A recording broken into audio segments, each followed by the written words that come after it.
Yes, huh? Right, yeah. Well, All right, dive so right in. you good?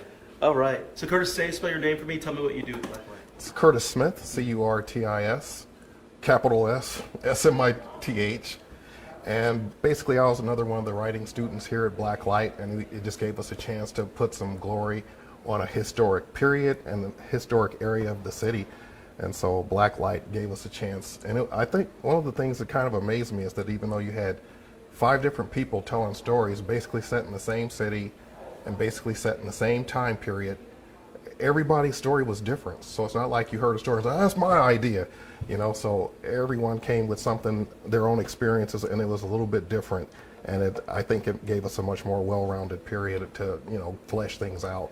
And what does that even say? That the fact that every story and experience was different, even though talking about the same time period and the same area Yeah, of time. there's a lot of similarities because a lot of writing is personal and it's more of sometimes an introspective look at yourself, but still some of the things that happened that impacted a whole race of people in terms of gentrification and racism of that era, those things were felt by all of us. And so it's just one of those things where even though you have some different experiences, you also have some shared experiences. The play that you did, what's the name? The name of the play is Watch Over Us. Okay.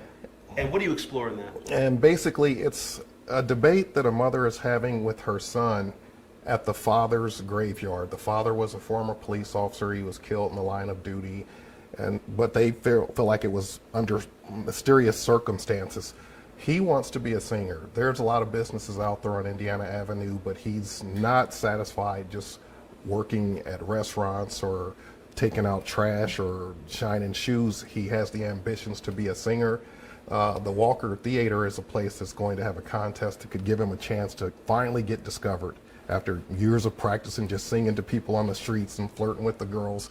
So his mother wants, the first time you tell your mom, I want to be a singer, I want to be in the movies, they say, oh, get a real job. They want you to do something that's a little bit more grounded.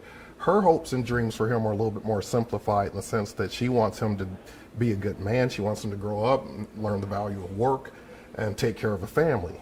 But his dreams are a little bit bigger and beyond that. And so they have this debate while they're commemorating the 10th anniversary of the dad's death. So this is a young guy. He's about 22 in the story. The mom's a little bit older, and she also fears by him pursuing something that could make him famous, it could also bring people into his life that could harm him. And so she's worried for him, but her ambitions, she thinks basically that she doesn't want to lose him because he's all she has left after losing her husband. As you were putting this together, putting the words to paper, everybody in this group has a chance to teach anyone who's coming to see these plays a lesson about local history. But it was also a chance for you to learn as well. Mm-hmm. It really gave the playwrights a chance to delve into history as well. What did you take from that? I took from it that we can all read the same history book, but we're all going to pick up little pieces that may be subtle and different from each other, even if the basic lessons are the same. And so I think that one of the things that made doing this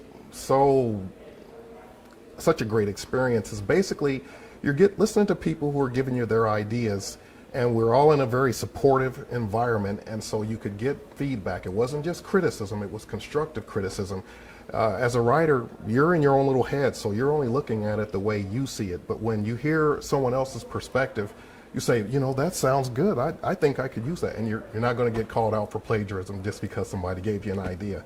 And so it was basically one of those things where we spent a lot of time listening to each other's stories, the experiences, and what you'll see is that there's also a broad range of it, because whereas Watch Over Us is a little bit more on the dramatic side, there's also some very funny plays. There are also some very good storytelling going on in those plays, and there's just a wide range of diversity in the way people tell stories, and that's one of the more positive things that they would take from it. Is the run long enough? You wish it was going more than just a few days? No, not really. I think you do what you can with the time you're given, much like in life itself. You don't know how long a run you're going to get. You just want to do what you can with it. And so you got to start small. If you ever wanted to write something that was going to be at IRT or the Madam Walker Building, or Broadway if that's your ambition. You got to start in the smaller venues and start with the people that have a little bit more of an intimate relationship with you, and you'll become a stronger writer because of it. So when you do get a bigger chance, maybe you'll shine because you've had that practice and you know what it's like to have your story listened to by people and feedback that'll make you a stronger writer when it comes to building your characters, developing your plot line, and making a story that makes sense so that more than just your grandmother likes it. Excellent. Love it. Thanks, Curtis. Thank you.